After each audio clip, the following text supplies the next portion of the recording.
урматтуу тууганым, эми сиз менен биз bir Кудайдын bir пендесибиз. Биз пенде, анан кулбуз. Пенденин иши амал кылып Кудайына жагыш. Кулдун максаты ошо амалды кемелине келтирип, чын жүрөктөн саждага жыгылып, чын жүрөктөн субханалла өз Роббисине өзү барып. Кул кулчулугун кылбаса, кожоюндан камчы жейт.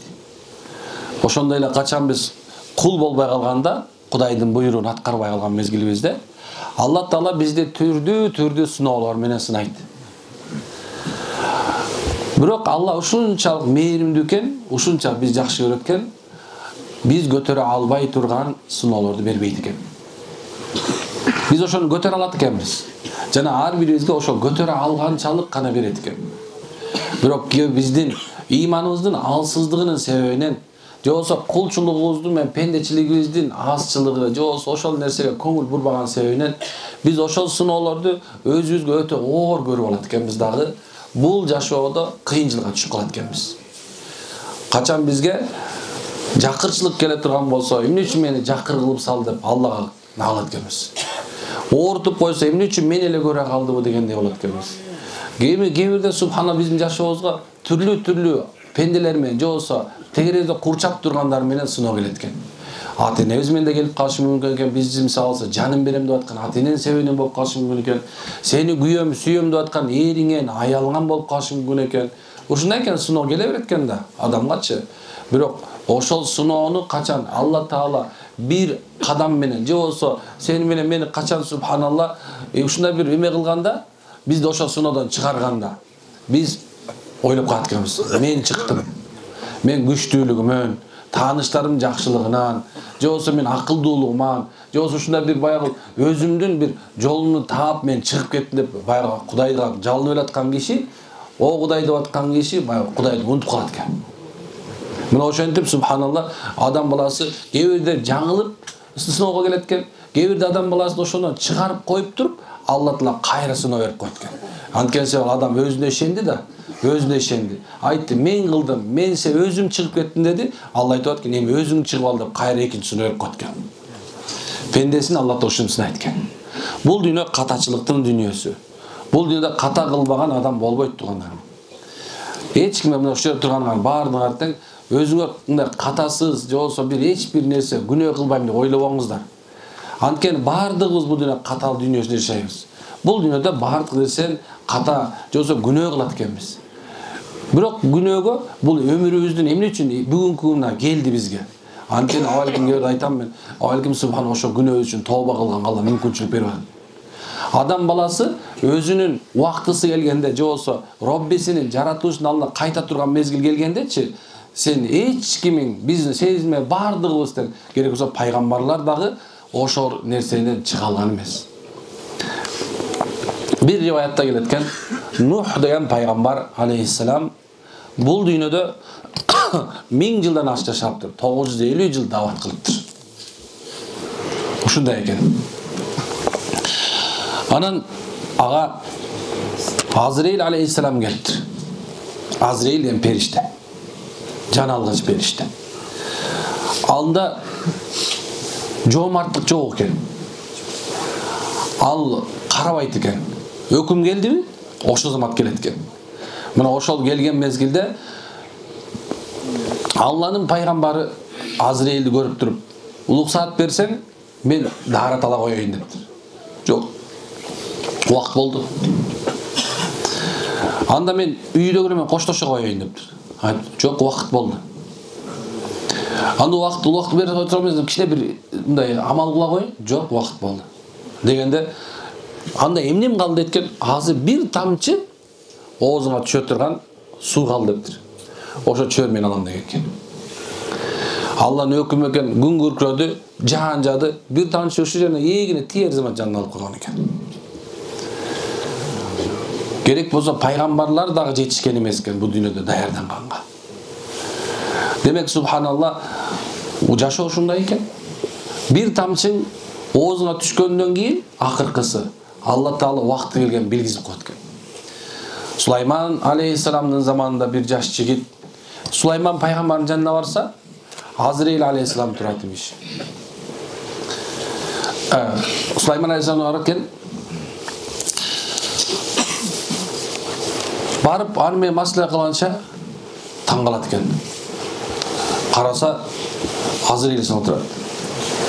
Korkup ketip Süleyman peygamberga o Allah'ın peygamberi meni alsırak жерге шамалың айтчы, bir шамалга буйручу.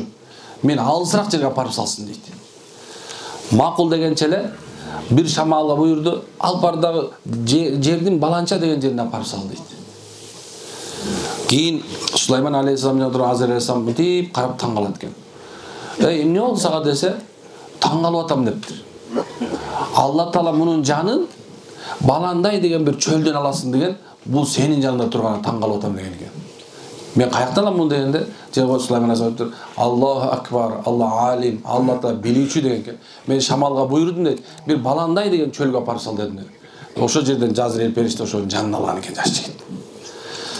Bir padişa bul dünyoda Azrail perişte var eкен, bilip jandын kete turgan, akırı ölü turgan bilgende жердин астына bir jagын jezden, bir jagын gümüştön, bir jagын altından kılıp turup, uşunda bir çoğun bir жердин астына saray koyup turup, anan keyin oşo işlerge men Azrail janım ала албайт dedi.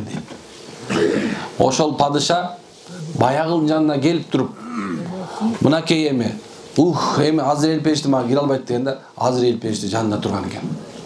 Kurup büttüңbü degen eken, sen şu kurup bütörüңme men senin janыңды alışım berip boş degen eken. Demek tuğanım bizdin bardığımızdan uşunday bir vaqtda ketip bar keletkenmiz. Biz bardığımızdan uşunday bir aktıkты kabul alatkenmiz. Al aktık çınır bul ajal tuğanım.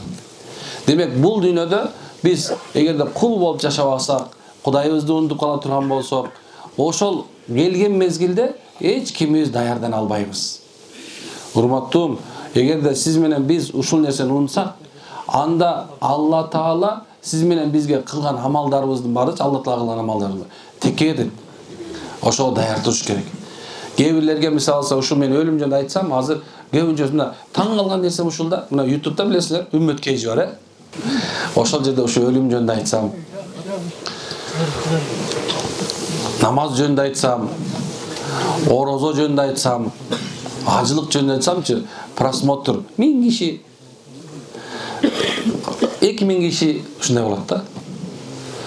Анан качан сен алдыга жыласың, канткенде ийгилге жетесиң дегендерди койсоңчу, 60, 70, 100 миллион көрөт просмотр.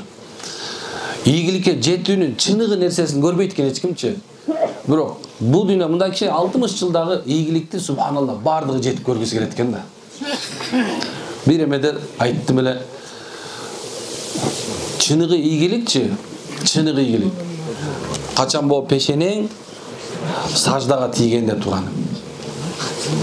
Качан сен диниңди тапсаң, качан сен ибадатка машгул, ошо мындай бир ибадатка аракет кылып баштасаң, намаз окуп баштаса, мына колуңа монда теспе тийип, колуңа зикир чалып баштасаң, мына сен чыныгы субханалла ийгиликтин келдиң деген сөз. Анткени себеп көп адамдар ойлошот, бул дүйнөнү канчалык деңгээлде, бул дүйнө канча убакыт болот десе, бул дүйнө субханалла убактылуу эле. Мунун убактысы аябай катышсаң 80 жыл болду. Мейли 90 болсун, ладно, жадный болбой эле койчу. Чын. Демек, унутпашыбыз деп турган. Бүгүн абалки ушундай сонун убакыт.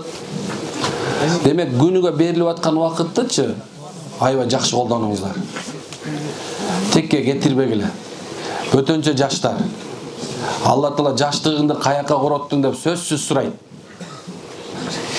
Мен берген дүйнөнү каяка короттуң деп сөзсүз сурайт.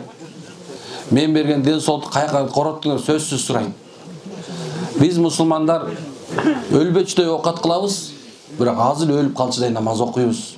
Азыр өлүп калчыдай субхан амал кылабыз. Эгерде кимде ким амалсыз, арсыз эле бул дүйнөнүн аркасында чуркап жүргөн болсо, ал кудум субханалла мынакей деп дүйнө казынага жетип туруп өлүп калган сыяктуу.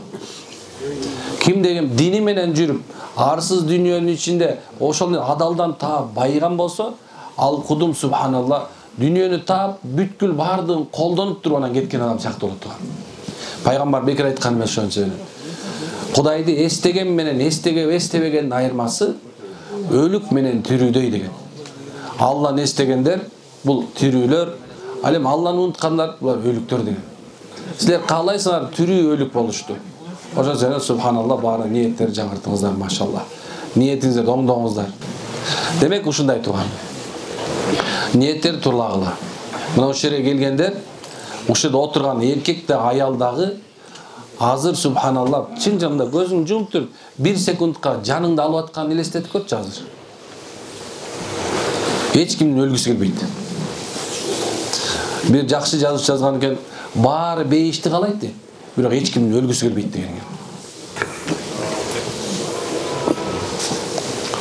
экен. Билесиңер, мурункулар эмне үчүн өлүмдү сурашкан? Биз эмес, табийиндердин убагында, "Я Алла, мага өлүм берчи" деген экен. Сурашкан экен.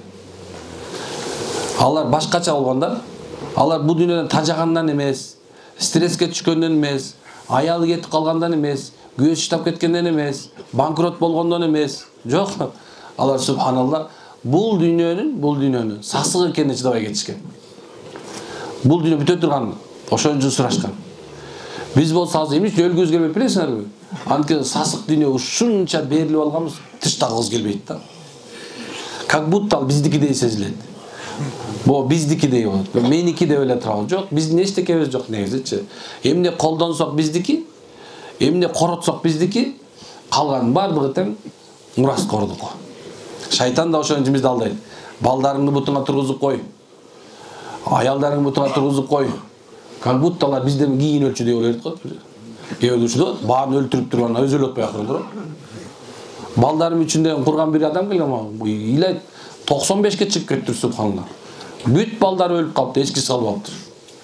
Ошо балдарын үчүндө курган нерсесин өзү жалгыз калып калыптыр. Ошол себептен субханалла өзүң үчүн да коротконду үйрөн. Эгерде шариатта ала турган болсоң, өзүң үчүн короткон акчаң бул, берген садакаң өзүң үчүн, курган мечитиң өзүң үчүн, курган жолуң өзүң үчүн, курган негизи эле жакшылыктын баары өзүң үчүн да. Ошондой эле жаманчылыгың да өзүң үчүн, чын эле.